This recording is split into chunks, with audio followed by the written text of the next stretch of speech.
આખરે એવું શા માટે થાય છે કે આ કળિયુગમાં માતા પિતા બોજ ગણાય છે? પ્રિય દર્શકગણ, આ વાર્તા આપણને આ યુગની સચ્ચાઈથી પરિચિત કરાવે છે. આ કળિયુગમાં માતા પિતાને છોડી દેવા અને તેમની ઉપેક્ષા કરવી એ જાણે એક સામાન્ય વાત બની ગઈ છે. પરંતુ તેની પાછળ પણ ઘણા ઊંડા રહસ્યો અને કારણો છુપાયેલા છે. દર્શક બંધુ, આ કળિયુગમાં એક મા બાપ ચાર ચાર દીકરાઓને ઉછેરી લે છે, પરંતુ ચાર ચાર દીકરાઓ એક મા બાપને કેમ નથી પાળી શકતા? આ સત્યને સમજ્યા પછી દરેક હૃદય પીગળી જશે. મિત્રો, માનવ પ્રેમ અને ત્યાગ આ સંસારમાં સૌથી અનોખી અને દિવ્ય ભેટ છે. એક માં માત્ર બાળકોને જન્મ જ નથી આપતી, પણ પોતાના સપના, ઈચ્છાઓને, સુખ શાંતિનો ત્યાગ કરીને તેમના ભવિષ્યને સુધારવામાં પોતાનું આખું જીવન સમર્પિત કરી દે છે. પછી ભલેને ગમે તેવી મુશ્કેલ પરિસ્થિતિ હોય, માં પોતાના બાળકો માટે હંમેશા એક અડગ આદર્શતમ થાંભલો બની રહે છે. પરંતુ જ્યારે તે જ બાળકો મોટા થઈને માના બલિદાનને ભૂલી જાય છે, ત્યારે તે સમાજની સૌથી કડવી સચ્ચાઈ બની જાય છે. આ કથા સુમિત્રા દેવી નામની એવી જ એક માની છે, જે પોતાના પતિના અવસાન પછી પોતાના 3 દીકરાઓને કઠિન સંઘર્ષ અને તપસ્યાથી સક્ષમ બનાવે છે. તેમણે પોતાની જવાબદારીઓ નિભાવવા માટે માત્ર પોતાની ખુશીઓનો ત્યાગ નથી કર્યો, પણ પોતાના સપનાઓની પણ આહુતિ આપી દીધી. પરંતુ જ્યારે તેમના દીકરાઓ અને વહુઓ પોતાના જીવનમાં સફળ થઈ ગયા, ત્યારે તેઓ પોતાની માના બલિદાન અને પ્રેમને ભૂલી ગયા. મિત્રો, આ કથા સુમિત્રા દેવીના સંઘર્ષ, અપમાન અને અંતે તેમના અંતિમ બલિદાનની છે, જે માના અનંત પ્રેમ અને ત્યાગનું પ્રતીક છે. આ વાર્તા આપણને પૂછે છે, શું આપણે એટલા સ્વાર્થી બની ગયા છીએ કે પોતાના માતા પિતાનું માન અને તેમની ભાવનાઓનો આદર કરવો પણ ભૂલી ગયા છીએ? એક દિવસ રીમા, જે સુમિત્રાજીની મોટી વહુ હતી, ગુસ્સાથી રૂમમાંથી બહાર આવી અને રસોડામાં જઈને તીખા શબ્દોમાં બોલી, "તમે રસોઈ બનાવતા ક્યાંથી શીખ્યા છો?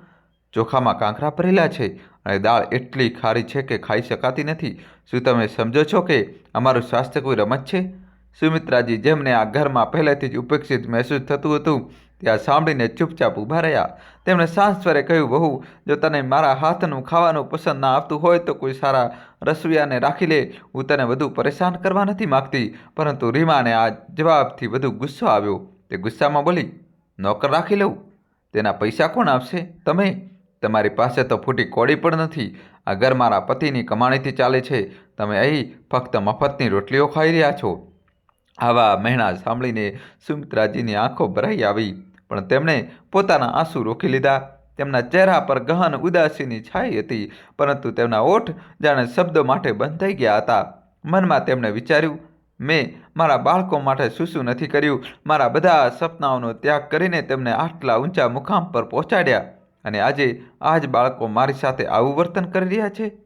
આ સિલસિલો ચાલતો રહ્યો. રીમા અવારનવાર સુમિત્રાજીનું અપમાન કરતી, અને મોટા દીકરા રમેશ, જે તેમની ઢાલ બનવાના હતા, તે દર વખતે ખામોશ ઊભા રહેતા. સુમિત્રાજીને આ જોઈને ઘણું દુઃખ થતું. તે મનોમન કહેતા, જે દીકરાને મેં મહેનતથી ભણાવ્યો, એક કાબિલ વ્યક્તિ બનાવ્યો, વિચાર્યું હતું કે તે મારો સહારો બનશે, તે જ આજે મારાથી મોં ફેરવી રહ્યો છે. સુમિત્રાજીએ પોતાના નાના દીકરા સુરેશના લગ્નની તૈયારીઓ ભારે ભાવપૂર્ણ મનથી શરૂ કરી દીધી હતી. તેમના હૃદયમાં એક નાનકડી આશા હતી કે સુરેશની પત્ની તેમના દુઃખોનો અંત લાવશે. તે વિચારતા હતા કે તેમની નવી વહુ તેમના જખમો પર મલમ લગાવશે, તેમની સેવા કરશે અને તેમને સહારો આપશે. પરંતુ જ્યારે સુરેશની પત્ની સંધ્યાએ ઘરમાં પગ મૂક્યો, ત્યારે સુમિત્રાજીની આ આશા પણ તૂટી ગઈ. સંધ્યા આધુનિક વિચારોવાળી યુવતી હતી, જેને ન તો ઘરના કામોમાં રુચિ હતી અને ન તો સુમિત્રાજીની સાથે રહેવામાં. તે વારંવાર સુમિત્રાજીના પહેરવેશ અને તેમની સાદગીપૂર્ણ જીવનશૈલીની ટીકા કરતી. મિત્રો, આ સત્ય છે કે જે વ્યક્તિ પોતાના માતા પિતાની સેવા નથી કરતો, તે ભલે ગમે તેટલી ઊંચાઈઓ પર કેમ ન પહોંચે, તેનો અંત દુર્ભાગ્યપૂર્ણ હોય છે. માતા પિતાનું અપમાન કરવું એ સ્વયં ભગવાનનું અપમાન કરવા બરાબર છે. સંધ્યા માટે સુમિત્રાજી ઘરમાં જાણે એક અણગમતી જવાબદારી હતા. તે પોતાની આધુનિક જિંદગીમાં આ વાત છુપાવવા માંગતી હતી કે તેની સાસુ તેની સાથે રહે છે. એક દિવસ સંધ્યાની સહેલીઓ ઘરે આવી. સંધ્યા મોટા શાંતિ પોતાના ઘરની સજાવટ અને પોતાના કપડાના વખાણ કરી રહી હતી. આ માહોલમાં જ્યારે સુમિત્રાજી ત્યાંથી પસાર થયા, ત્યારે તેમણે વિચાર્યું કે સંધ્યા અને તેની સહેલીઓ વ્યસ્ત છે, તેથી તેઓ ચૂપચાપ રસોઈમાં જતા રહેશે. તે સમયે સંધ્યાએ કંઈ ન કહ્યું, પરંતુ જેવી તેની સહેલીઓ ઘરેથી ગઈ, તે સુમિત્રાજી પર વરસી પડી. તેનો અવાજ ગુસ્સા અને અપમાનથી ભરેલો હતો. "માજી, તમારે સાવે આવવાની શું જરૂર હતી? મારી સહેલીઓએ તમને જોયા અને એમ જ સમજ્યા કે તમે અમારા ઘરની નોકરાણી છો.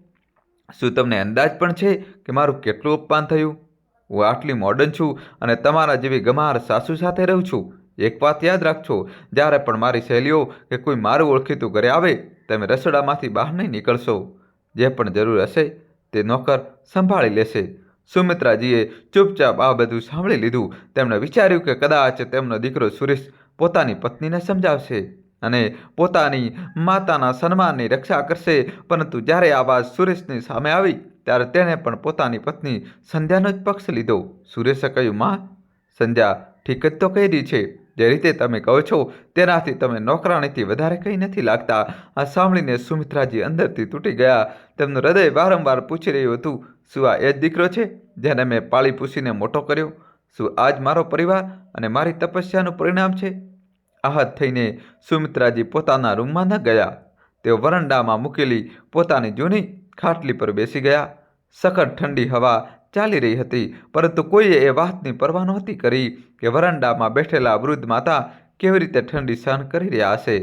સુમિત્રાજી પોતાના જીવનના વીતેલા દિવસો યાદ કરવા લાગ્યા. તેમણે વિચાર્યું, ક્યારેક આ ઘરમાં મને સૌથી વધારે આદર અને સ્નેહ મળતો હતો. મારા પતિએ મારા માટે આ મકાન બનાવ્યું હતું, પણ આજે મને આ જ ઘરમાં રહેવા માટે એક રૂમની જગ્યા પણ નથી આપવામાં આવી રહી. આ ઘર મારા નામે છે, પણ હું જ તેમાં પારકી બનીને રહી ગઈ છું. 3 માળ ઊભા થઈ ગયા, પણ મારી ખાટલી હંમેશા વરંડામાં જ રહે છે. દોસ્તો, કહાનીમાં નવો ટ્વિસ્ટ આવશે. છેલ્લા સુધી જોજો. વિડીયો લાઇક કરીને ચેનલ સબસ્ક્રાઈબ કરી દો. તેમણે પોતાને કહ્યું, શું મેં મારા બાળકો માટે કંઈ ન કર્યું? જે કંઈ મારી પાસે હતું તે બધું તો આના પર જ કુરબાન કરી દીધું. મારા કપડાં, ઘરેણાં અને અહીં સુધી કે મારી ઈચ્છાઓ પણ ત્યાગી દીધી. પણ બદલામાં મને શું મળ્યું? અપમાન અને તિરસ્કાર. સુમિત્રાજીએ પોતાના જીવનમાં ક્યારેય પોતાના દીકરાઓ અને વહુઓ પાસેથી કોઈ મોટી માંગણી નહોતી કરી. તેમણે બસ એટલું જ ઈચ્છતું હતું કે તેઓ તેમને થોડું સન્માન આપે, થોડો સ્નેહ અને સહાનુભૂતિ દર્શાવે. પરંતુ તેમનો દીકરો સુરેશ, જેને તેમણે પોતાની આશાનો સહારો માનીને ઉછર્યો હતો, હવે પોતાની પત્નીના પક્ષમાં ઊભો રહેતો હતો. સુમિત્રાજીએ વિચાર્યું કે કદાચ આ બધું તેમની કિસ્મતનો ખેલ છે. તે પોતાની પીડા કોઈને કહી શકતા નહોતા, કારણ કે તેમના દીકરા અને વહુઓ તેમની દરેક વાતનો ખોટો અર્થ કાઢતા હતા. ધીરે ધીરે તેમણે પોતાનો અવાજ દબાવી દીધો હતો. વરંડામાં બેઠેલા સુમિત્રાજી વિચારી રહ્યા હતા, શું મારા જીવનનો આ જ અંત થવાનો હતો? શું મારા ભાગ્યમાં આ જ લખાયેલું હતું? તેમની આંખોમાંથી આંસુ વહેવા લાગ્યા.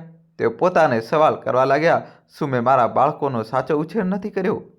કેમ તેમના દિલ પથ્થર જેવા થઈ ગયા છે? કેમ તેઓ મારી ભાવનાઓને સમજી શકતા નથી? પણ તેઓ જાણતા હતા કે આ ઘરમાં તેમનો અવાજ સાંભળનારું કોઈ નથી. સુમિત્રાજીના જીવનનો સૌથી કઠિન દિવસ તે હતો જ્યારે તે પોતાના પતિ રાજેશજીના પાર્થિવ શરીર પાસે બેઠા હતા. તેમની આંખો પતિના શાંત ચહેરા પર સ્થિર હતી. તેમને વિશ્વાસ જ નહોતો આવી રહ્યો કે થોડા કલાકો પહેલાં જ વ્યક્તિ તેમની સાથે હસી ખુશીથી વાત કરી રહ્યા હતા. તે હવે હંમેશા માટે ખામોશ થઈ ચૂક્યા હતા. સવારે રાજેશજી હંમેશની જેમ હસતા હસતા કામ પર ગયા હતા. જતાં પહેલાં તેમણે સુમિત્રાજીને ગળે લગાવતા કહ્યું હતું, સુમિત્રા, આપણે બંને એકબીજા વિના જીવી જ નથી શકતા. લાગે છે કે મૃત્યુ પણ આપણને અલગ નહીં કરી શકે. સુમિત્રાજીએ હસતા હસતા તેમને ઠપકો આપ્યો. રાજેશ, આવી અશુભ વાતો ન કરો. ભગવાનનું નામ લો અને સારા વિચારો રાખો. રાજેશજી સ્મિત કરતા બોલ્યા, અરે સુમિત્રા, તું પણ કમાલ કરે છે. શું મોતનું નામ લેવાથી મોત આવી જાય છે? જો એમ હોત તો આખી દુનિયા જ ખતમ થઈ જાત. તેમની વાત સાંભળીને સુમિત્રાજી પણ હસ્યા. પણ તે શું જાણતા હતા કે આ હાસ્ય તેમની જિંદગીનું છેલ્લું હાસ્ય હશે? બપોરે જ્યારે રાજેશજી પોતાની ઓફિસમાં કામ કરી રહ્યા હતા, અચાનક તેમને છાતીમાં તીવ્ર દુખાવો થયો. ઓફિસના કર્મચારીઓ તેમને તરત હોસ્પિટલ લઈ જવા દોડ્યા, પરંતુ રસ્તામાં જ તેમનું નિધન થઈ ગયું. આ સમાચાર સાંભળીને સુમિત્રાજી પર જાણે આભ તૂટી પડ્યું. રાજેશજીના સહકર્મીઓ તેમનું પાર્થિવ શરીર ઘરે લઈને આવ્યા અને સુમિત્રાજી સામે મૂક્યું. સુમિત્રાજી પથ્થરની મૂર્તિની જેમ પોતાની જગ્યાએ બેસીને પતિના ચહેરાને જોતા રહ્યા. તેમની આંખોમાંથી એક પણ આંસુ ન પડ્યું. તેમની અંદર એક વિચિત્ર શૂન્યતા છવાઈ ગઈ હતી. ઘરમાં સંબંધીઓ અને પડોશીઓનો ઘસારો હતો. દરેક વ્યક્તિ દુઃખી હતું, પરંતુ કેટલીક સ્ત્રીઓ ધીમા અવાજે વાતો કરી રહી હતી. જુઓ તો, એક આંસુ પણ નથી વહાવી રહી. લાગે છે કે પતિના જવાનું ગમ જ નથી. ઓછામાં ઓછું ખોટું ખોટું રડવાનું તો બતાવી દે. એક વૃદ્ધ મહિલાએ કહ્યું, તેમને ઊંડો આઘાત લાગ્યો છે. તેમનું રડવું ખૂબ જરૂરી છે, નહીંતર તે પોતે પણ બીમાર પડી જશે. કંઈક કરો જેથી તેમના આંસુ બહાર નીકળે. સુમિત્રાજીના 3 દીકરા પોતાના પિતાના અચાનક ચાલ્યા જવાથી સતબત હતા. સૌથી નાનો દીકરો દીપક તે માત્ર 7 વર્ષનો હતો. તે પોતાની માને વળગી પડ્યો. તેની આંખોમાંથી આંસુની ધારા વહી રહી હતી. તે નિર્દોષતાથી બોલ્યો, "માં, બાબુજી કેમ ઊભા નથી થઈ રહ્યા? આપને ઘરે આટલા બધા લોકો કેમ આવ્યા છે? માં, તમે કંઈ બોલતા કેમ નથી?" માના ખોળામાં દીપક જોર જોરથી રડવા લાગ્યો. વચલો દીકરો જે 9 વર્ષનો હતો તે પણ સમજી નહોતો શકતો કે આ શું થઈ રહ્યું છે, પણ તે પણ પોતાના નાના ભાઈની જેમ રડવા લાગ્યો. સૌથી મોટો દીકરો જે 10 વર્ષનો હતો તે મૃત્યુનો અર્થ સમજી ચૂક્યો હતો. તે પોતાની મા પાસે ગયો અને તેમનો હાથ પકડીને ધ્રુસકે ધ્રુસકે રડતા બોલ્યો, "માં, હવે પિતાજી ક્યારેય પાછા નહીં આવે. તેમણે અમને છોડી દીધા, પણ તમે તો અમને ક્યારેય છોડીને નહીં જાઓ ને. માં, અમને એકલા ન છોડશો." બાળકોના રડવાનો અવાજ સાંભળીને ત્યાં હાજર દરેક વ્યક્તિની આંખો ભરાઈ આવી. પરંતુ સુમિત્રાજી હજી પણ ખામોશ હતા. તેમની અંદરનો દર્દ તેમની આંખોના આંસુઓ સાથે બહાર આવી શકતો નહોતો. બાળકોના માસૂમ અવાજોએ સુમિત્રાજીની અંદર છુપાયેલા મમતાના સાગરને જગાડી દીધો. અચાનક તે પોતાના બાળકોને ગળે લગાવીને ધ્રુસકે ધ્રુસકે રડવા લાગ્યા. તેમની આંખોમાંથી આંસુઓની ધારા વહેવા લાગી અને તે ભાવુક થઈને કહેવા લાગ્યા, "મારા બાળકો, હું તમને ક્યારેય નહીં છોડું. હું તમારી માં છું અને તમારી સાથે હંમેશા રહીશ. ચિંતા ન કરો, હું બધું ઠીક કરી દઈશ." મિત્રો થોડા દિવસો સુધી સંબંધીઓ ઘરે આવતા રહ્યા અને સાંત્વના આપતા રહ્યા, પરંતુ મદદના નામે કોઈએ કંઈ ન કર્યું. સુમિત્રાજી પાસે હવે કંઈ પણ બાકી નહોતું રહ્યું. તેમના પતિએ જે કંઈ ધન કમાવ્યું હતું તે મકાન બનાવવા અને બાળકોના અભ્યાસમાં ખર્ચ થઈ ચૂક્યું હતું. સંબંધીઓના ગયા પછી સુમિત્રાજીએ પોતાની અંદર એક નવી શક્તિ શોધવાનો પ્રયાસ કર્યો. તેમણે વિચાર્યું, મારે મારા બાળકો માટે જાતે ઊભા થવું પડશે. ભલે પરિસ્થિતિઓ ગમે તેટલી કઠિન હોય, હું તેમનું ભવિષ્ય સુધારવા માટે દરેક શક્ય પ્રયાસ કરીશ. મિત્રો, મહાભારતમાં વિદુર કહે છે કે સંકટના સમયે જે વ્યક્તિ પોતાના પરિશ્રમ અને વિવેકથી મુશ્કેલીઓનો સામનો કરે છે તે જ સાચો કર્તવ્ય પાલક છે. પતિના મૃત્યુ પછી સુમિત્રાજીના જીવનમાં સંઘર્ષનો એક નવો અધ્યાય શરૂ થયો. ત્યારે તેમણે પોતાની પાસે બચેલા પૈસાનો હિસાબ લગાવ્યો તો જાણવા મળ્યું કે બેંકમાં ફક્ત થોડીક જમા રકમ હતી.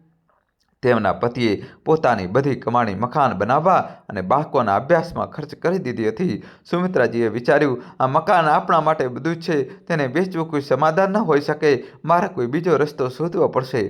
તેમણે પોતાની અંદરની હિંમતને જગાડી અને નોકરી કરવાનો નિર્ણય કર્યો. તેમણે પોતાના પતિની જૂની ઓફિસમાં નોકરી માટે અરજી કરી. ઘણીવાર વિનંતી કરવા અને પોતાની પરિસ્થિતિ સમજાવ્યા પછી તેમને ત્યાં એક નાનકડી નોકરી મળી ગઈ. જોકે સુમિત્રાજી ફક્ત 12મા ધોરણ સુધી જ ભણેલા હતા, તેથી તેમનો પગાર પણ ખૂબ ઓછો હતો, પરંતુ તેમણે તેના ભગવાનના આશીર્વાદ માનીને સ્વીકારી દીધો. દોસ્તો, કહાનીમાં આવા નવો ટ્વિસ્ટ આવશે. છેલ્લા સુધી જોજો અને વિડીયો લાઈક કરી ચેનલ સબસ્ક્રાઈબ કરી દો. સુમિત્રાજી દરરોજ સવારે વહેલા ઉઠતા, બાળકોને સંભાળતા અને પછી નોકરી પર જતા. નોકરીના મામૂલી પગારથી ઘરનો ખર્ચ ચલાવવો મુશ્કેલ હતો, તેથી તેમણે નોકરીથી પાછા ફર્યા પછી બાળકોને ટ્યુશન આપવાનું શરૂ કર્યું. તે દિવસ રાત મહેનત કરતા હતા, પણ તોય પૈસા પૂરા પડતા નહોતા. તેમણે પોતાના મોટા દીકરા રમેશને સ્કૂલે મોકલવાનું ચાલુ રાખ્યું. જ્યારે નાના દીકરાઓ સુરેશ અને દીપકને તેમણે ઘરે જ ભણાવવાનો નિર્ણય લીધો. તેમના પતિએ પોતાના મૃત્યુ પહેલાં એક નાનકડો વીમો કરાવ્યો હતો. તેમના મૃત્યુ પછી સુમિત્રાજીને તે વીમામાંથી 4 લાખ રૂપિયા મળ્યા. આ રકમ તેમના માટે ભગવાનનો પ્રસાદ હતી. તેમણે તે પૈસાને ખર્ચ કરવાને બદલે બાળકોના ભવિષ્ય માટે બચાવીને રાખ્યા. તેમનું સ્વપ્ન હતું કે તેમના બાળકો ભણી ગણીને જીવનમાં સફળ થાય અને તેમના પતિનું સ્વપ્ન પૂરું થાય. સુમિત્રાજીના સાસરામાં ઘણા દેવર અને જેઠ હતા, જેમની પાસે પૈસાની કોઈ કમી નહોતી, પરંતુ કોઈએ પણ તેમની મદદ માટે હાથ લંબાવ્યો નહીં. તેમણે ન તો પૈસા આપ્યા અને ન તો તેમની મુશ્કેલીઓને સમજી, પરંતુ સુમિત્રાજીએ ક્યારેય કોઈની ફરિયાદ ન કરી. તેમણે નક્કી કરી લીધું હતું કે તે પોતાની મહેનતથી જ પોતાના બાળકોનું ભવિષ્ય સુધારશે. દિવસ રાત મહેનત કરતા કરતા તે સમય મળવા પર કપડાં સીવવાનું કામ પણ કરતા હતા. ધીરે ધીરે તેમની મહેનત રંગ લાવી, પરંતુ જેમ જેમ બાળકો મોટા થતા ગયા તેમ તેમ ઘરના ખર્ચ પણ વધતા ગયા. સુમિત્રાજીએ પોતાના સ્વાસ્થ્યની ક્યારેય પરવા ન કરી. તે હંમેશા ઈચ્છતા હતા કે તેમના બાળકોને પૌષ્ટિક આહાર મળે અને તેમના અભ્યાસમાં કોઈ અડચણ ન આવે. આ નિરંતર ચિંતા અને કઠિન પરિશ્રમે તેમના સ્વાસ્થ્ય પર ખરાબ અસર કરી.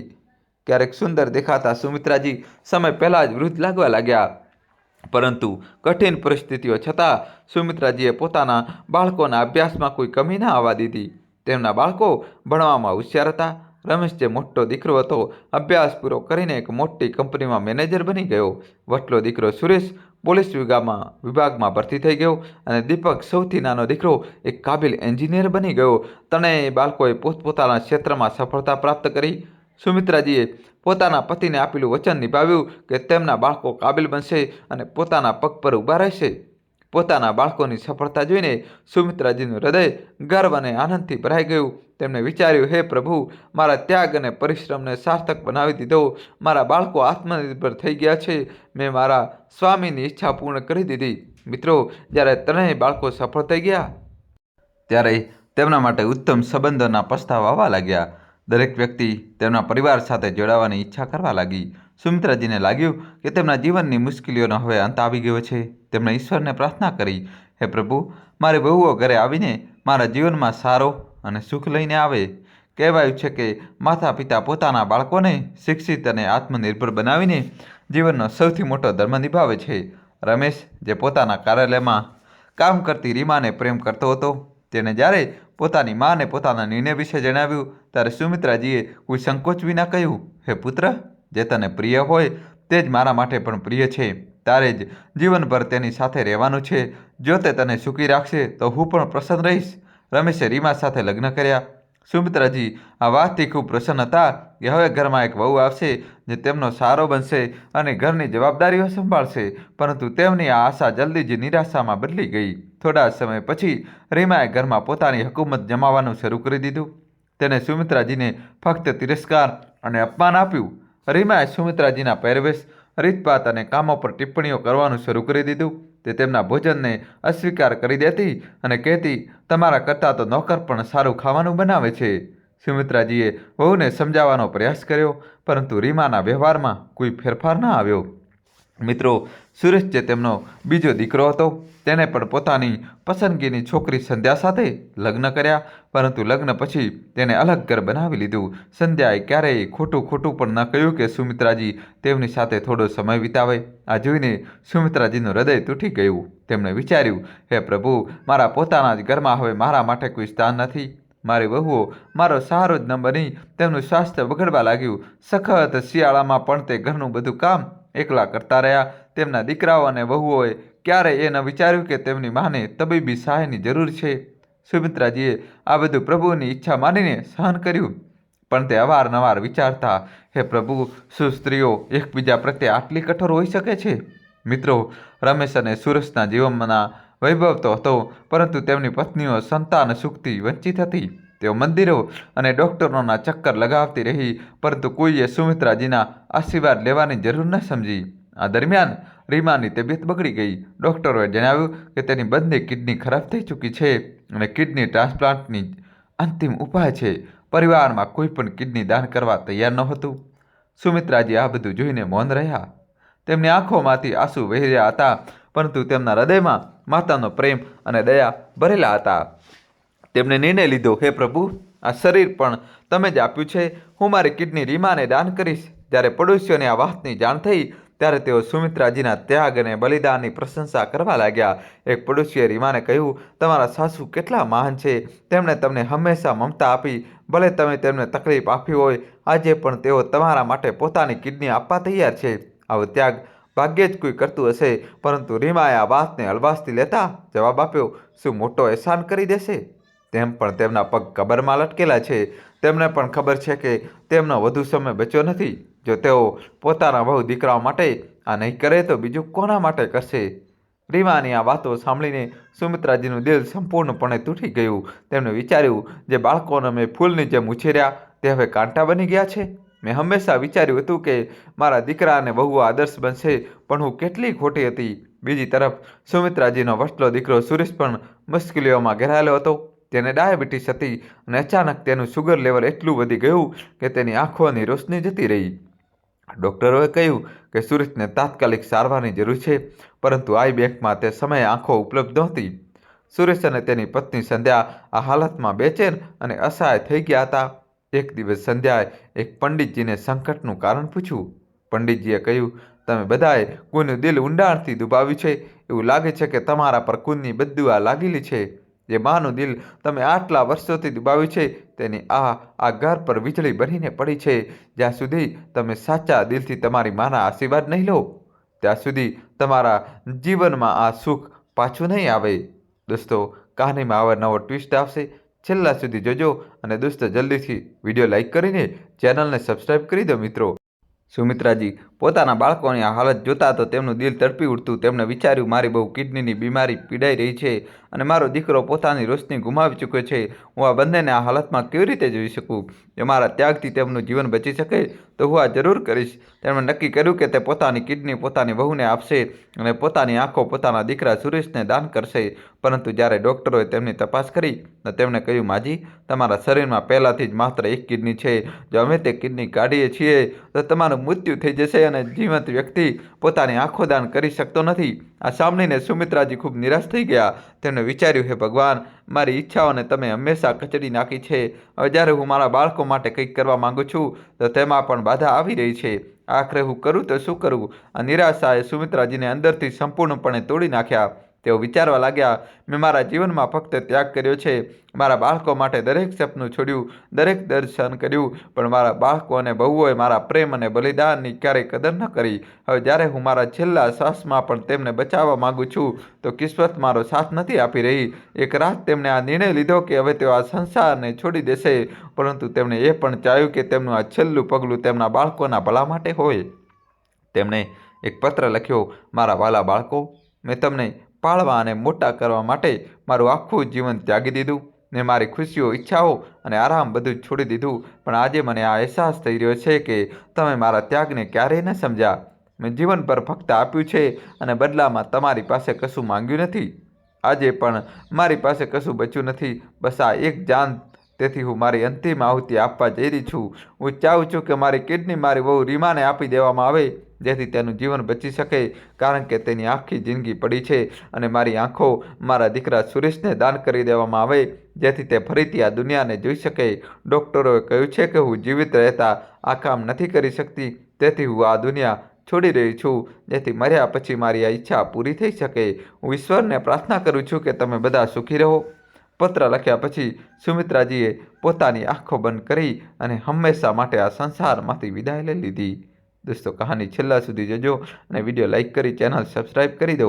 બીજા દિવસે સવારે જ્યારે સુમિત્રાજી હંમેશની જેમ ન ઉઠ્યા તો ઘરમાં હડકંપ મચી ગયો. હંમેશા તેમને ઉઠાડવાની કોશિશ કરી પણ તેમની ઠંડી દેહ જોઈને તે ગભરાઈ ગયો. તેણે તેમના ઓશિકા પાસે રાખેલો પત્ર જોયો અને વાંચવાનું શરૂ કર્યું. પત્ર વાંચતા વાંચતા તેની આંખોમાંથી આંસુ વહેવા લાગ્યા. તે સમજી ગયો કે તેમની માએ આ પગલું કેમ ભર્યું. સુમિત્રાજીએ પોતાનો જીવ આપીને પણ પોતાના બાળકોનું ભલું કરવાની કોશિશ કરી હતી. રમેશે તે પત્ર પોતાના ભાઈ સુરેશ અને સૌથી નાના ભાઈ દીપકને બતાવ્યો. ત્રણેય દીકરા અને તેમની પત્નીઓ પત્ર વાંચ્યા પછી ફૂટી ફૂટીને રડવા લાગ્યા. રમેશે કહ્યું, આપણે આપણી મા સાથે કેટલો મોટો અન્યાય કર્યો. તેમણે હંમેશા આપણા માટે બધું કર્યું અને આપણે ક્યારે તેમની કદર ન કરી. આજે એ જ મા આપણા માટે પોતાનો જીવ આપી ગઈ. સુરેશે રોતા કહ્યું, આપણે આપણી માને જે દર્દ આપ્યું છે તેનું પરિણામ આપણને આ દુઃખના રૂપમાં મળ્યું છે. આપણે તેમને તે પ્રેમ અને સન્માન ક્યારે ન આપ્યું જેના તેઓ હકદાર હતા. સુમિત્રાજીના આ બલિદાને બાળકો અને વહુઓની વિચારસરણીને સંપૂર્ણપણે બદલી નાખી. તેઓ સમજી ગયા હતા કે માતા પિતાનો પ્રેમ અને આશીર્વાદ અમૂલ્ય હોય છે. દીપક અને સુરેશે આ નિર્ણય લીધો કે તેઓ હવે પોતાની માના સન્માન અને તેમના સપનાઓને જીવંત રાખશે. તેમણે તેમની ઈચ્છાઓ અનુસાર રીમાને કિડની અને સુરેશને આંખો અપાવવાનો દરેક સંભવ પ્રયાસ કર્યો. સુમિત્રાજીનું આ બલિદાન ફક્ત તેમના પરિવાર માટે નહીં પરંતુ સમગ્ર સમાજ માટે પણ એક શીખ બની ગયું. સમાજની કડવી સચ્ચાઈ અને આ વાર્તા આપણને યાદ અપાવે છે કે માતા પિતાનો પ્રેમ નિસ્વાર્થ હોય છે અને તેમના ત્યાગને સમજવો તથા તેમની દેખભાળ કરવી દરેક સંતાનનો સૌથી મોટો ધર્મ છે. મિત્રો, માતા પિતાની સેવા સૌથી મોટો ધર્મ છે. જે તેમની કદર નથી કરતો તે જીવનમાં સુખ અને સફળતા ક્યારેય નથી મેળવી શકતો. આ વાર્તા આપણા સમાજની એક કડવી સચ્ચાઈને ઉજાગર કરે છે. માતા પિતાના ત્યાગને ન સમજવો. માતા પિતા પોતાના બાળકોને પાળવા માટે પોતાના સુખ, ઈચ્છાઓ અને આરામ બધું જ ત્યાગી દે છે. પણ બાળકો અવારનવાર તેમના બલિદાનને સામાન્ય વાત સમજે છે. જે તેમના ત્યાગને નથી સમજતો તે જીવનમાં ક્યારેય સાચું સુખ નથી મેળવી શકતો.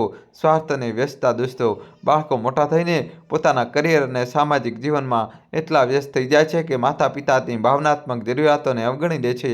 માતા પિતાને સૌથી વધારે સંતાનનો સાથ અને સહારો જોઈએ, જે ધન ક્યારેય નથી આપી શકતું. જવાબદારી ટાળવી, ઘણીવાર પરિવારના સભ્યો માતા પિતાની દેખભાળની જવાબદારીથી બચે છે. મિત્રો, આ ધારણા કે માતા પિતાની દેખભાળ ફક્ત એક સંતાનની જવાબદારી છે, ખોટી છે. તે આખા પરિવારનું કર્તવ્ય છે. સંસ્કારોની કમી, બાળપણમાં અપાયેલા સંસ્કાર બાળકોની વિચારસરણી અને વ્યવહારને પ્રભાવિત કરે છે. માતા પિતાની અવગણના, માતા પિતાનું સૌથી મોટું દુઃખ એ હોય છે કે જે બાળકો માટે તેમણે પોતાનું બધું જ ત્યાગી દીધું, એ જ બાળકો તેમની અવગણના કરે છે.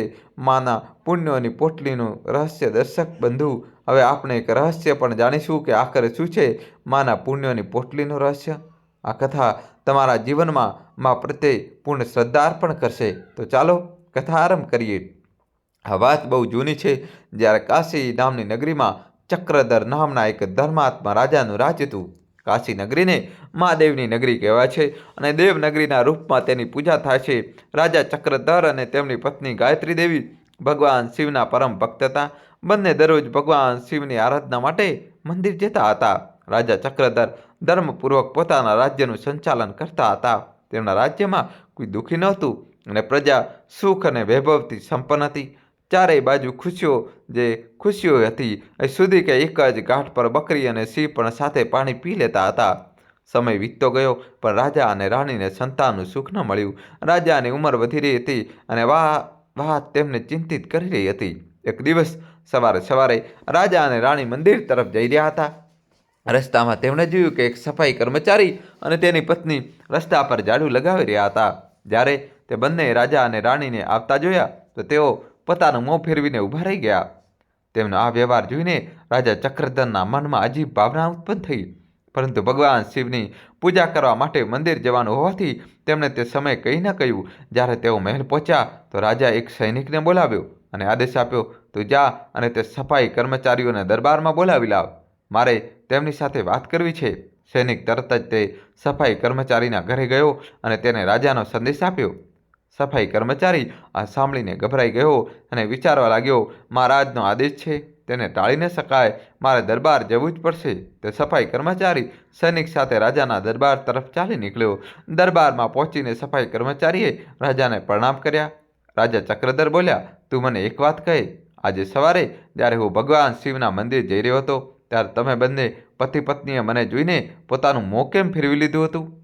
સફાઈ કર્મચારીએ નિર્ભયતાથી જવાબ આપ્યો, મહારાજ, તમે ભલે મને મૃત્યુદંડ આપી દો, પણ હું સત્ય સિવાય બીજું કંઈ નહીં બોલું. તે આગળ કહેવા લાગ્યો, મહારાજ, તમારા દરબારમાં મોટા મોટા વિદ્વાન અને શ્રેષ્ઠ પંડિતો છે. જો હું ખોટું બોલું તો તમે તેમને પૂછી શકો છો, પણ સત્ય એ છે કે જે કોઈ સવારે તમારું મોં જોઈ લે છે તેનો આખો દિવસ ખરાબ થઈ જાય છે, કારણ કે તમે એક સંતાનહીન રાજા છો. તેથી મેં તમને જોઈને પોતાનું મોં ફેરવી લીધું હતું. રાજા ચક્રધર સફાઈ કર્મચારીની વાત સાંભળીને મોટા આશ્ચર્યચકિત થયા. મનોમન વિચાર કરવા લાગ્યા, આ વ્યક્તિ સત્ય કહે છે. જો કોઈ નગરના રાજાને સંતાન ન હોય તો તે ખરેખર અશુભ છે. રાજાએ તે સફાઈ કર્મચારીને ઘરે પાછો મોકલી દીધો અને પોતે વિચારમાં મગ્ન થઈ ગયા. તેમણે વિચાર્યું, હવે તો મારે ભગવાન શિવના કારણે શરણે જવું જોઈએ અને પુત્ર પ્રાપ્તિ માટે યજ્ઞ કરવો જોઈએ. આ વિચાર કરીને રાજા મહેલ પાછા ફર્યા અને પોતાની રાણી ગાયત્રીને બોલ્યા, આપણા નગરના લોકો આપનું મોં સુદ્ધા જોવાનું પસંદ નથી કરતા, કારણ કે આપણે સંતાનહીન છીએ. ચાલો ભગવાન ભોલેનાથના મંદિર જઈએ અને તેમની પાસે પ્રાર્થના કરીએ કે તેઓ આપણને પુત્રના આશીર્વાદ આપે. રાજા ચક્રધર અને રાણી ગાયત્રી ભગવાન શિવના મંદિર પહોંચ્યા અને ત્યાં જઈને પુત્ર પ્રાપ્તિ માટે યજ્ઞનું આયોજન કર્યું. યજ્ઞ વિધિપૂર્વક સંપન્ન થયો, પણ સમય વીત્યા છતાં તેમના ત્યાં સંતાનનો જન્મ ન થયો. રાજાનો યજ્ઞ નિષ્ફળ ગયો. યજ્ઞ કરાવનારા પંડિતે પણ આ જોઈને વિચાર્યું, આજ સુધી મેં જેટલા પણ યજ્ઞ કરાવ્યા છે તે બધા સફળ થયા છે, પણ રાજાનો યજ્ઞ નિષ્ફળ રહ્યો. આ સ્પષ્ટ છે કે રાજાના ભાગ્યમાં જ સંતાન લખેલું નથી. દોસ્તો, કહાનીમાં નવો ટ્વિસ્ટ આવશે. છેલ્લા સુધી જોજો અને વિડીયો લાઇક કરી ચેનલ સબસ્ક્રાઈબ કરી દો. બીજા દિવસે સવારે જ્યારે રાજા પોતાના દરબારમાં બેઠા હતા ત્યારે એક મહાત્મા ત્યાં પધાર્યા.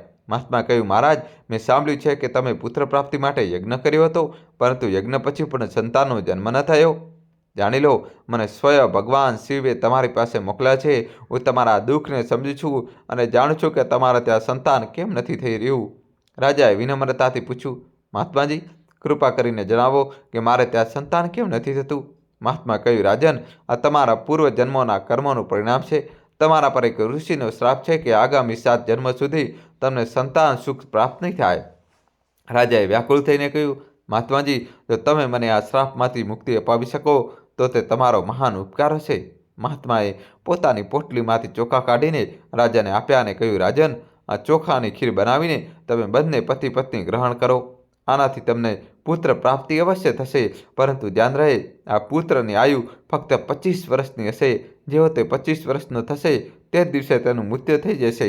આ સાંભળીને રાજા કંઈક વિચારવા લાગ્યા. પછી તેમણે કહ્યું, 25 વર્ષ જ સાચું, ઓછામાં ઓછું સંતાનહીન હોવાનું કલંક તો મટી જશે. જીવન ભલે નાનું હોય, પરંતુ તે સત્ય અને ધર્મથી યુક્ત હોવું જોઈએ. મહાત્માએ કહ્યું, ઠીક છે રાજન, તમને પુત્ર પ્રાપ્તિ અવશ્ય થશે. મહાત્મા રાજાને ચોખાની પોટલી આપીને ત્યાંથી ચાલ્યા ગયા. રાજાએ સમાચાર રાજપુરોહિત અને મહારાણીને સંભળાવ્યા. બંને તે ચોખાની ખીર બનાવીને ગ્રહણ કરી. ધીમે ધીમે સમય વીત્યો અને રાણી ગાયત્રી ગર્ભવતી થઈ ગયા. આ જોઈને આખા મહેલમાં આનંદ અને ઉત્સવનું વાતાવરણ બની ગયું. કાશી નગરીમાં ઉત્સવ મનાવાયો. જ્યારે નિશ્ચિત સમયે મહારાણીએ પુત્રને જન્મ આપ્યો તો આખા નગરમાં આતિશબાજી કરવામાં આવી અને નગરને સજાવાયું. રાજાએ પોતાના પુત્રનું નામ રુદ્ર પ્રતાપ રાખ્યું. ધીમે ધીમે રાજકુમાર રુદ્ર પ્રતાપ મોટો થવા લાગ્યો. તે પોતાના પિતા રાજા ચક્રધરની જેમ જ ધર્માત્મા અને ઈશ્વર ભક્ત હતો. રાજકુમારનું લગ્ન અને રાજાની ચિંતા. સમય વીતતો ગયો અને રાજકુમાર એક તેજસ્વી અને ગુણવાન યુવાન બની ગયો. રાજા ચક્રધર પોતાના પુત્રના લાડ પ્રેમમાં તેની અલ્પાયુનું સત્ય ભૂલવા લાગ્યા. જ્યારે રુદ્ર પ્રતાપની આયુ 16 વર્ષની થઈ તે સમયે એક બીજા નગરના રાજા તેજસિંહે, જે પોતાની ધર્મપરાયણતા માટે પ્રસિદ્ધ હતા, તેમની પુત્રી વૈદેહીનું નામ ચર્ચામાં આવ્યું. વૈદેહી અપ્સરાઓ જેવી સુંદર અને ધર્મપરાયણ કન્યા હતી. તે પોતાના માતા પિતાના સંસ્કારોથી ઓતપ્રોત હતી અને દરેક પ્રાણી પર દયા કરતી હતી. રાજા તેજસિંહે જ્યારે કાશીના રાજા ચક્રધર અને તેમના પુત્ર રુદ્ર પ્રતાપના ગુણો વિશે સાંભળ્યું તો તેમણે પોતાની પુત્રીના લગ્ન રુદ્ર પ્રતાપ સાથે કરવાનો પ્રસ્તાવ મોકલ્યો. રાજા ચક્રધરે વિચાર્યું, મહાત્માએ પહેલાં જ જણાવ્યું હતું કે મારા પુત્રની આયુ ફક્ત 25 વર્ષ છે. જો તેનું લગ્ન કરી દઉં અને સંતાન થઈ જાય તો મારો વંશ આગળ વધશે. વિચાર કરીને રાજા ચક્રધરે લગ્ન માટે સહમતિ આપી દીધી. થોડા જ સમય પછી રાજકુમાર રુદ્ર પ્રતાપ અને રાજકુમારી વૈદેહીના લગ્ન પૂરા વિધિ વિધાન અને ઉત્સવ સાથે સંપન્ન થયા. વૈદેહી અત્યંત પતિવ્રતા અને ધર્મપરાયણ સ્ત્રી હતી. તેનો નિયમ હતો કે જ્યાં સુધી તો કોઈ ભૂખ્યાને ભોજન ન કરાવી દે, પોતે ભોજન ગ્રહણ નહોતી કરતી. સમય વીતતો ગયો. રાજા ચક્રધરના મનમાં પોતાના પુત્રની આયુને લઈને ચિંતા વધતી જતી હતી. જ્યારે રુદ્ર પ્રતાપની આયુ 25 વર્ષની નજીક પહોંચવા લાગી તો રાજાનું મન વ્યાકુળ થઈ ઉઠ્યું. મહાત્માની ભવિષ્યવાણીની સત્યતાને જાણતા હોવા છતાં રાજાએ આ વાત કોઈની સાથે શેર ન કરી. જ્યારે રાજકુમારની આયુમાં માત્ર 4 દિવસ બાકી રહી ગયા તો રાજા વધુ ચિંતિત રહેવા લાગ્યા. તેઓ વિચારવા લાગ્યા, પુત્ર મોહના કારણે હું આ સત્યને સ્વીકાર નથી કરી શકતો. મારો દીકરો 4 દિવસ પછી નહીં રહે. હે ભગવાન, મને આ દુઃખને સહન કરવાની શક્તિ આપો. આખરે તે દિવસ આવી ગયો જ્યારે રાજકુમારનું મૃત્યુ થવાનું હતું. રાજા ચક્રધર સવારથી જ ભગવાન શિવના ધ્યાનમાં લીન થઈ ગયા. બીજી તરફ રાજકુમારી વૈદેહી હંમેશની જેમ પોતાના ધર્મકર્મમાં લાગેલી હતી. તે ભૂખ્યાને ભોજન કરાવી રહી હતી અને પક્ષીઓને દાણા નાખી રહી હતી. તે પોતાના કર્તવ્યમાં એટલી મગ્ન હતી કે તેને આ ભયાવહ સત્યનો કોઈ આભાસ નહોતો. યમલોકમાં યમરાજે જોયું કે આજે રાજકુમાર રુદ્ર પ્રતાપના મૃત્યુનો દિવસ છે. તેમણે પોતાના દૂતોને આદેશ આપ્યો, જાઓ અને 1 કલાક પછી રાજકુમાર રુદ્ર પ્રતાપના પ્રાણ લઈ આવો. આના માટે એક સર્પને પ્રેરિત કરો, કારણ કે રાજકુમારનું મૃત્યુ સાપના કરડવાથી થશે. જ્યારે સર્પ તેને ડંખ મારશે ત્યારે જ આપણે તેના પ્રાણ હરી શકીએ છીએ.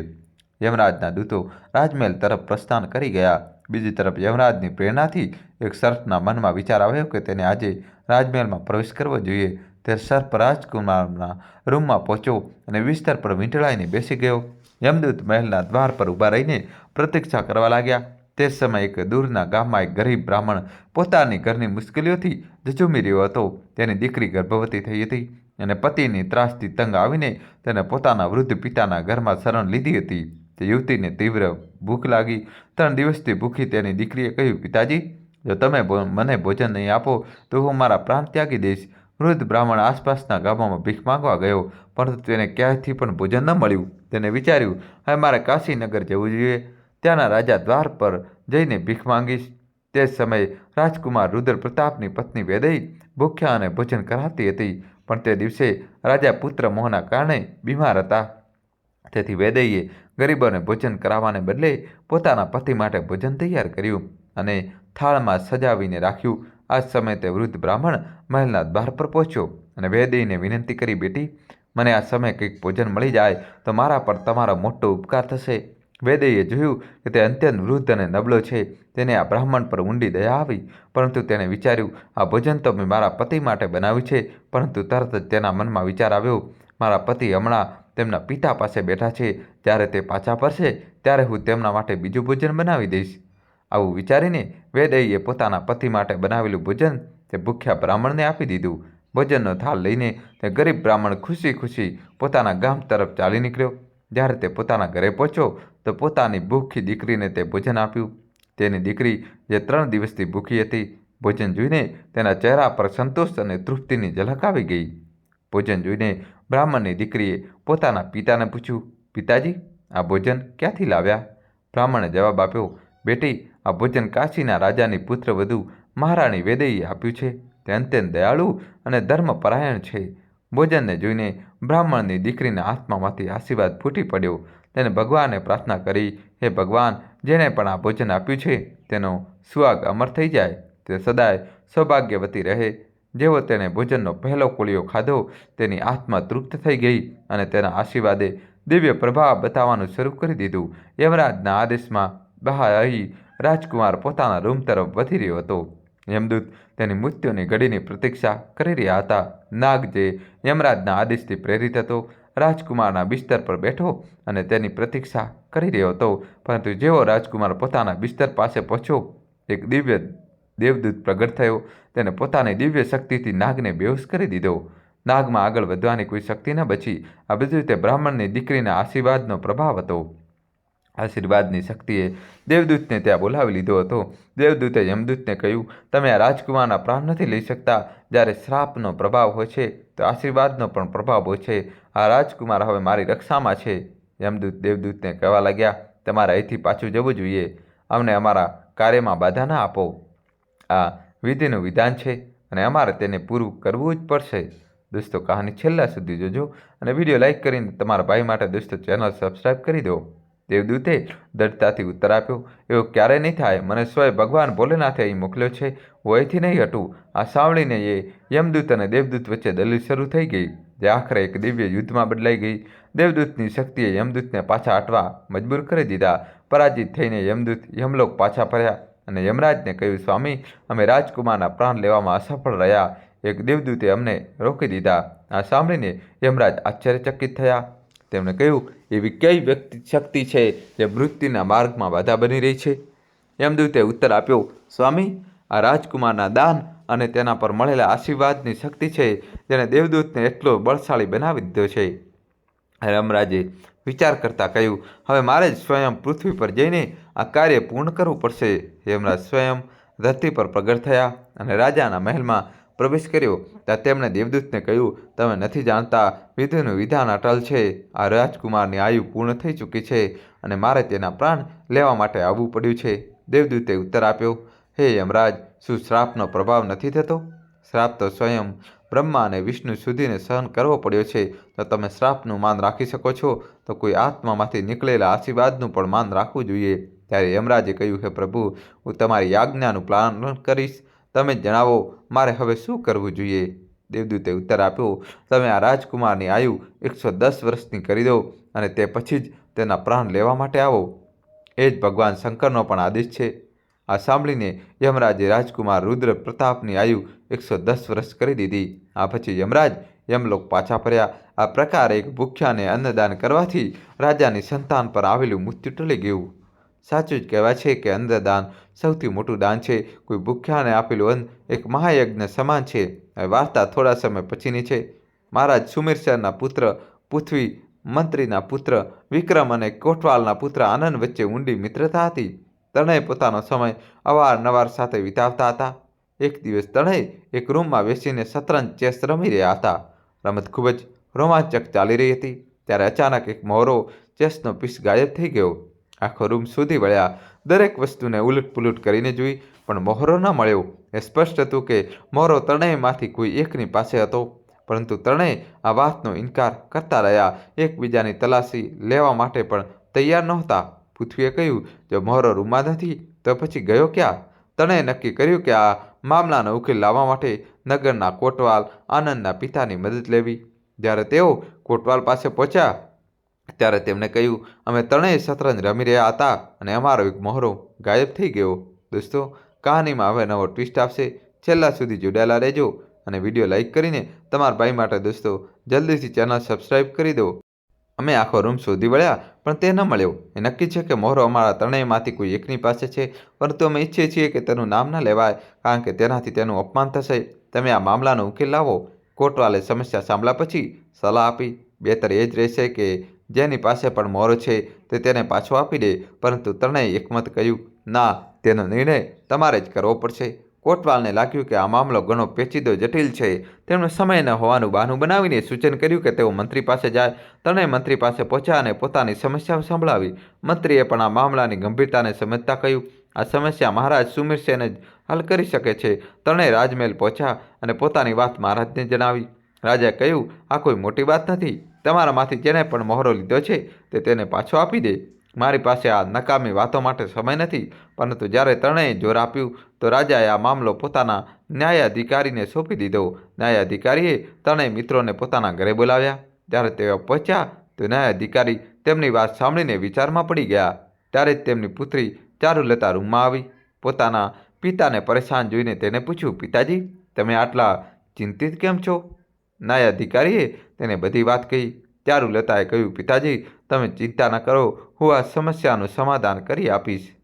ન્યાયાધિકારીએ ના પાડતા કહ્યું, બેટા, આ મામલો ખૂબ જ જટિલ છે. જો તારાથી કોઈ ભૂલ થઈ તો મારી નોકરી જતી રહેશે. ચારુલતાએ ઉત્તર આપ્યો, પિતાજી, તમે નિશ્ચિત રહો, હું વિચારી સમજીને આ સમસ્યાનો ઉકેલ લાવીશ અને કોઈને ફરિયાદ કરવાનો મોકો નહીં આપું. બીજા દિવસે ત્રણેય મિત્રો ન્યાયાધિકારીના ઘરે પહોંચ્યા. ન્યાયાધિકારીએ તેમને એક રૂમમાં બેસાડ્યા અને કહ્યું, તમારા સવાલનો જવાબ મારો યુવાન પુત્ર આપશે. આ પછી એક યુવાન રૂમમાં દાખલ થયો. તે ખરેખર ચારુલતા હતી, જેને પુરુષના વેશમાં પોતાનો વેશ બદલ્યો હતો. જેવી તે રૂમમાં આવી, ત્રણેય મિત્રોની નજર તેના પર જ ટકી ગઈ. આનંદે કહ્યું, આ છોકરાના રૂપમાં એક બહુ જ ખૂબસૂરત અને સમજદાર છોકરી લાગે છે. બીજાએ કહ્યું, આ છોકરી ખૂબ જ બુદ્ધિમાન લાગે છે. તેમની વાતો સાંભળીને ચારુલતા હસી અને કહ્યું, તમે ઠીક કહી રહ્યા છો. હું ચારુલતા છું. ઊભા રહો, હું મારા અસલી રૂપમાં આવું છું. આમ કહીને તે બીજા રૂમમાં ગઈ અને પુરુષનો વેશ ઉતારીને પોતાના વાસ્તવિક સ્વરૂપમાં પાછી આવી. જેવી ચારુલતાએ પોતાના લાંબા ઘેરા વાળ અને અપ્સરા જેવી સુંદરતા સાથે રૂમમાં પ્રવેશ કર્યો, ત્રણેય મિત્રો ચકિત થઈ ગયા. તેને જાણે સ્વર્ગની કોઈ દેવી લાગી રહી હતી. તેને જોઈને ત્રણેય સતબદ્ધ થઈ ગયા અને પોતાની સુધબુદ્ધ ખોઈ બેઠા. ચારુલતાએ કહ્યું, તમે મને ઓળખી લીધી? આના પરથી ખબર પડે છે કે તમે ત્રણેય બુદ્ધિમાન છો. હવે હું તમારી સમસ્યાનું સમાધાન કરવાનો પ્રયાસ કરીશ. કહો, તમારી મૂંઝવણ શું છે? મહારાજ સુમિરસેનના પુત્ર પૃથ્વીએ પોતાના હોશ સંભાળતા કહ્યું, સાંભળો રાજકુમારી, અમે ત્રણેય મિત્રો શતરંજ રમી રહ્યા હતા અને અમારો એક મોહરો ગાયબ થઈ ગયો. આ પાકું છે કે તે મોહરો અમારા ત્રણેયમાંથી કોઈ એકની પાસે છે, પણ કોઈ તેને સ્વીકાર નથી કરી રહ્યું. તમે અમને જણાવો કે તે મોહરો કોની પાસે છે, પણ ધ્યાન રહે, ખોટું નામ લેવાથી કોઈનું અપમાન ન થાય. ચારુલતાએ કહ્યું, જો મોહરો તમારામાંથી કોઈની પાસે છે તો તેને પોતે જ પાછો આપી દેવો જોઈએ. એમાં શું અડચણ છે? તને ઉત્તર આપ્યો, અમારામાંથી કોઈ નથી જણાવી રહ્યું, એટલે જ તો અમે તમારી પાસે આવ્યા છીએ. તેનો નિર્ણય કરવો ખૂબ જ જરૂરી છે. ચારુલતાએ કહ્યું, ઠીક છે, હું આ સમસ્યાનું સમાધાન કરીશ, પરંતુ તે પહેલાં હું તમને લોકોને એક સચ્ચી કહાની સંભાળવા માંગુ છું. તેને ધ્યાનથી સાંભળો. ચારુલતાએ વાર્તા શરૂ કરી.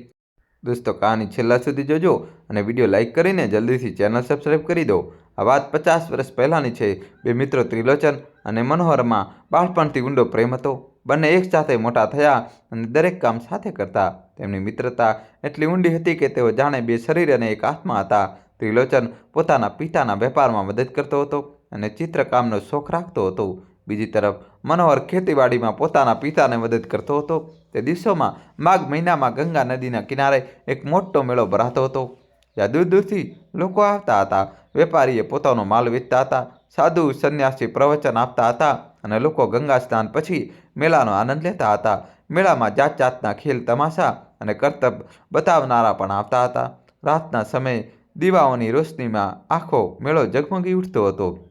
ત્રિલોચન અને મનોહર દર વર્ષે આ મેળામાં ફરવા જતા અને ખૂબ આનંદ લેતા. એક વર્ષે ત્રિલોચનના પિતા બીમાર પડ્યા. તેમણે ત્રિલોચનને કહ્યું કે આ વખતે તે તેમની દુકાન પર બેસે અને વેપાર સંભાળે. આ રીતે પહેલીવાર મનોહરમાં એકલો મેળામાં ફરવા ગયો. તે ફરી ફરીને ત્રિલોચનની દુકાન પર આવી જતો. એક સાંજે મનોહર ખૂબ જ ચિંતિત અને પરેશાન દેખાયો. ત્રિલોચને પૂછ્યું, શું વાત છે દોસ્ત, તે આટલો પરેશાન કેમ છે?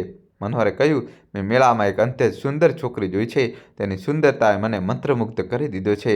હવે તેના વિના જીવવું મારા માટે અશક્ય છે. મનોહરની હાલત જોઈને ત્રિલોચને પોતાની દુકાન બંધ કરી દીધી અને મનોહર સાથે તે છોકરીને શોધવા નીકળી પડ્યો. બંને મિત્રોએ મેળો પૂરો થવા સુધી દરેક જગ્યાએ છોકરીને શોધી, પરંતુ તે ક્યાંય નજર ન આવી. લાચાર થઈને ત્રિલોચન અને મનોહર તે દિવસે પાછા ફર્યા. બીજા દિવસે તેમણે ફરીથી તે સુંદર છોકરીને શોધવાનો નિશ્ચય કર્યો, પરંતુ આ વખતે પણ નિરાશા સિવાય તેમને કંઈ ન મળ્યું. આખરે મેળો પૂરો થઈ ગયો. બધા લોકો પોતપોતાના ઘરે પાછા ફર્યા.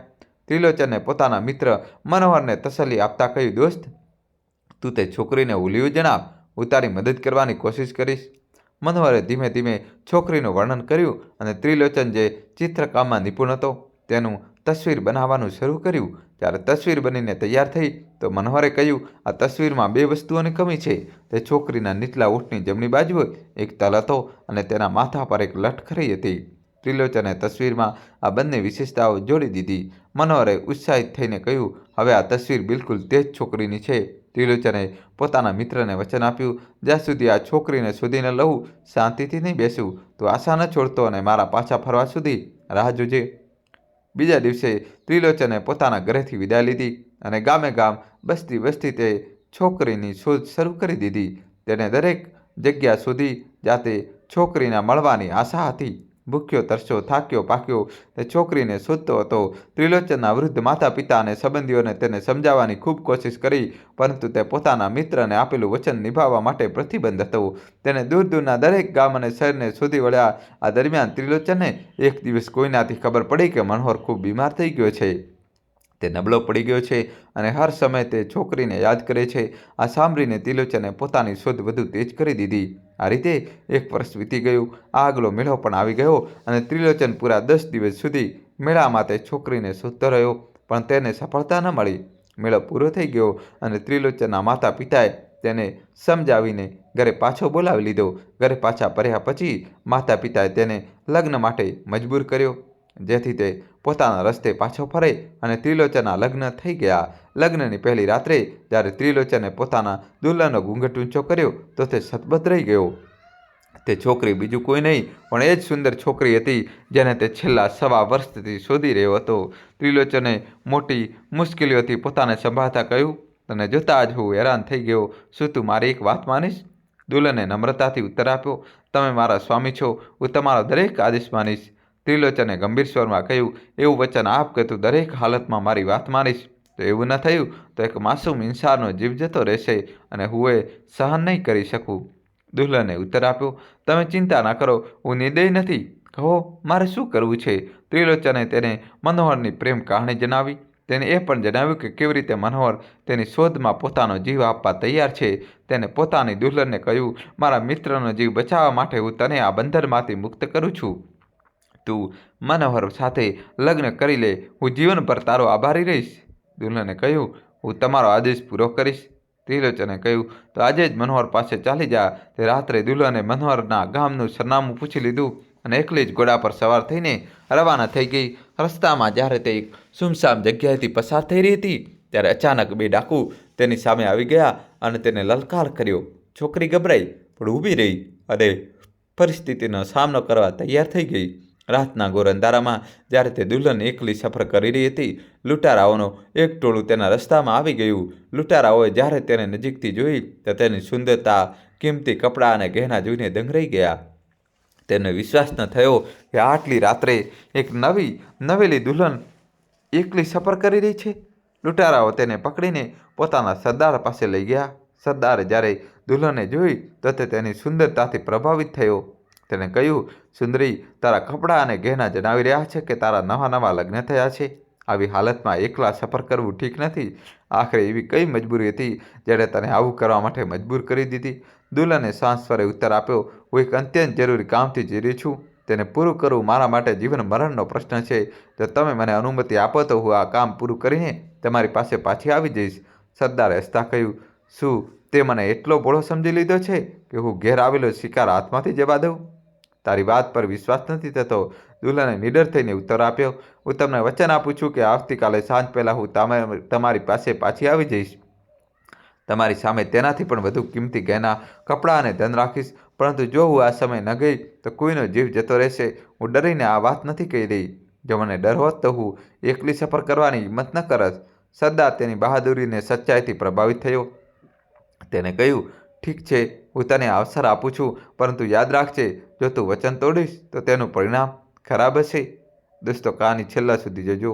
હવે નવો ટ્વિસ્ટ આવશે. વિડીયો લાઈક કરીને દોસ્તો ચેનલ સબસ્ક્રાઈબ કરી દો.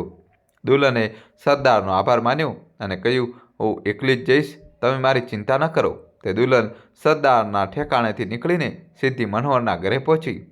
મનોહરે જ્યારે તેને જોઈ તો તે ચકિત રહી ગયો. તેની સામે એ જ છોકરી ઊભી હતી જેને તે પોતાના સપનાઓમાં જોતો હતો. મનોહર તેને એકી ટસે જોતો રહ્યો. દુલ્હને તેની ખામોશી તોડતા કહ્યું, તમે મને પામવાની ઈચ્છા કરી અને હું તમારી દાસી બનવા માટે તમારી પાસે આવી ગઈ. મનોહરે હેરાનીથી પૂછ્યું, તું કોણ છે? તારા કપડાં જણાવી રહ્યા છે કે તું નવી નવેલી દુલ્હન છે. મને એ સમજાવ કે આ બધું શું છે? દુલ્હને ઉત્તર આપ્યો, તમને આ બધું જાણવાની જરૂર નથી. મેં બધું છોડીને તમારા ચરણોમાં આવવાનો નિર્ણય લીધો છે. હવે હું આખું જીવન તમારી સાથે વિતાવીશ. આ જ મારો છેલ્લો નિર્ણય છે. મનોહરે ગંભીર સ્વરે કહ્યું, હું તારા પ્રેમમાં વિભાજિત થઈને મારો જીવ આપવા તૈયાર હતો, પરંતુ હું એ જરૂર જાણવા માંગુ છું કે તું કોણ છે અને અહીં કેમ આવી છે? મનોહરે પાસે રાખેલો ખંજર ઉઠાવીને કહ્યું, જો તે સાચું ન જણાવ્યું તો હું મારો જીવ લઈ લઈશ. આ સાંભળીને દુલ્હને અસલી વાત જણાવી દીધી. તેને કહ્યું કે તે ત્રિલોચનની પત્ની છે અને મનોહરનો જીવ બચાવવા માટે અહીં આવી છે. મનોહરે આ સાંભળીને કહ્યું, તું મારા મિત્રની પત્ની છે? આજથી તું મારી બહેન છે. ભાઈના દરવાજા તારા માટે હંમેશા ખુલ્લા રહેશે. બીજા દિવસે સવારે દુલ્હને મનોહર પાસે વિદાય માંગી. મનોહર તેની વિદાય માટે ગહેના અને ધન આપીને તેને સન્માનિત કરી. તેને કહ્યું, આટલા કિંમતી સામાન સાથે તારું એકલા સફર કરવું ઠીક નથી. પરંતુ દુલ્હન એકલી જ જવાની જીદ પર અડી રહી. આખરે મનોહરે હસતા તેને વિદાય આપી. દુલ્હન સરદારના ઠેકાણે પહોંચી અને પોતાના વચન અનુસાર ગહેના અને ધન તેની સામે મૂકી દીધા. તેને કહ્યું, હું મારા વચન અનુસાર એ આવી ગઈ છું. હવે તમારી જે ઈચ્છા હોય તે કરો. સરદાર દુલ્હનની બહાદુરીને સચ્ચાઈથી એટલો પ્રભાવિત થયો કે તેને જવા દેવાનો નિર્ણય લેવા લાગ્યો. તેને કહ્યું, તારા જેવી બહાદુર અને ઈમાનદાર છોકરી મેં ક્યારેય નથી જોઈ. દુલ્હને ઉત્તર આપ્યો, હું કોણ છું એ જાણવાથી તમને કોઈ લાભ નથી. તમે જે ઈચ્છું તે મેં તમારી સામે મૂકી દીધું. સરદારે ગુસ્સામાં કહ્યું, જો છોકરી, મેં આજ સુધી મારા જીવનમાં ક્યારેય હાર નથી માની, પરંતુ તે મારી આત્માને હલાવી દીધી છે. તારી પૂરી વાર્તા સાંભળવાની હવે મને રાહ છે. આ પછી છોકરીએ પોતાની પૂરી કહાની સરદારને સંભળાવી દીધી. સરદારે મોટી દિલચસ્પીથી તેની વાર્તા સંભળાવી રહ્યો. ત્યારે છોકરીએ પોતાની વાત પૂરી કરી તો સરદારે કહ્યું, તારા જેવી બહાદુર અને સાચી છોકરીને હું મારી દીકરી બનાવવા માંગુ છું. મને ગર્વ થશે કે તું મારી દીકરી બને. છોકરીએ સરદાર પાસે ઘરે જવાની વાત કરી. સરદારે કહ્યું, બાપ પોતાની દીકરીઓને એમ જ વિદાય નથી આપતા. છોકરીએ જણાવ્યું કે આવતીકાલે સવારે તેના માયકાવાળા તેને લેવા આવવાના છે. આ સાંભળીને સરદારે તેને જવાની અનુમતિ આપી અને બેસુમાર દોલત, હીરા જવેરાત આપીને તેને વિદાય આપી. દોસ્તો, કહાની છેલ્લા સુધી જોજો ને ચેનલ સબસ્ક્રાઈબ કરી દો. તેને પોતાના માણસોને કહ્યું, મારી દીકરીને તેના ઘર સુધી મૂકી આવો. પરંતુ છોકરીએ કહ્યું, હું એકલી આવી હતી ને એકલી જઈશ. સરદારે તેની વાત માની. તેના માથા પર હાથ ફેરવીને તેને વિદાય આપી. છોકરી ત્યાંથી ચાલીને પોતાના પતિ ત્રિલોચન પાસે પહોંચી. ત્રિલોચને જ્યારે તેને જોઈ તો તે દંગ રહી ગયો.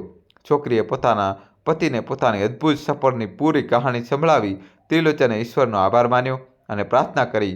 ચારુલતાએ આ વાર્તા સાંભળ્યા પછી ત્રણેય મિત્રો પૃથ્વી, આનંદ અને વિક્રમને પૂછ્યું, હવે તમે કહો કે આ પૂરી ઘટનામાં સૌથી મોટો બલિદાન કોનું છે?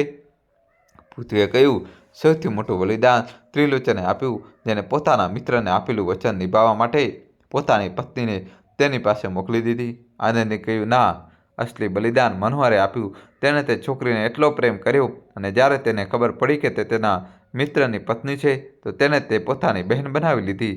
વિક્રમે કહ્યું, હું એવું નથી માનતો. ત્રિલોચન અને મનોહર ઊંડા મિત્રો હતા અને તેમનું એકબીજા માટે બલિદાન આપવું તેમનો કર્તવ્ય હતો, નહીં કે કોઈ મોટો અહેસાન. અસલી બલિદાન તો તે લૂંટારાઓના સરદારે આપ્યું જે ખરાબ કામ કરતો હતો, પરંતુ સચ્ચાઈ જાણ્યા પછી તેણે તે છોકરીને પોતાની દીકરી બનાવી લીધી. આ સૌથી મોટું બલિદાન છે. ચારુલતાએ ત્રણેયના ઉત્તર સાંભળ્યા અને હસતા કહ્યું, હવે હું જણાવું છું કે શતરંજનો તે મોહરો કોની પાસે છે. મોહરો વિક્રમની પાસે છે. વિક્રમે હેરાની સાથે મોહરો કાઢીને બધાની સામે મૂકી દીધો. ત્રણેય મિત્રો દંગ રહી ગયા. તેમણે ચારુલતાને પૂછ્યું, તે આ કેવી રીતે નક્કી કરી લીધું? ચારુલતાએ ઉત્તર આપ્યો, આ તો સીધી વાત છે. દરેક ઇન્સાન પોતાની આદતો અને વિચારો સાથે મેળ ખાતા વ્યક્તિની તારીફ કરે છે. વિક્રમે લૂંટારાઓના સરદારની સૌથી વધારે તારીફ કરી. આનાથી મેં સમજી લીધું કે એક ચોર જ બીજા ચોર સાથે હમદર્દી રાખી શકે છે, એટલે અસલી અપરાધી તો તે જ હતો. ત્રણેય મિત્રો ચારુલતાની સમજદારીથી ખૂબ ખુશ થયા. તેમણે તેની ખૂબ તારીફ કરીને આભાર માનતા ત્યાંથી વિદાય લીધી. તો મિત્રો, આ વાર્તામાંથી આપણે શીખ્યા કે સાચું બલિદાન, નિસ્વાર્થતા અને બુદ્ધિમત્તા જ કોઈ વ્યક્તિને મહાન બનાવે છે. ચારુલતાની સમજદારી, ત્રિલોચન અને મનોહરની મિત્રતા અને લૂંટારાઓના સરદારનું હૃદય પરિવર્તન, આ બધા એ વાતના પ્રતીક છે કે જીવનમાં સચ્ચાઈ અને ધર્મ જ સૌથી મોટો માર્ગ છે. તો દોસ્તો, કહાની કેવી લાગી કોમેન્ટ્સમાં જણાવજો. અને કોમેન્ટ્સમાં દોસ્તો તમારે તમારા ગામનું નામ, શહેરનું નામ તો લખવું જ પડશે દોસ્તો. જલ્દીથી લખી લો. વિડીયો લાઇક કરીને ચેનલ સબસ્ક્રાઈબ કરી દો. ખૂબ ખૂબ આભાર. દિલથી ધન્યવાદ. Thank you.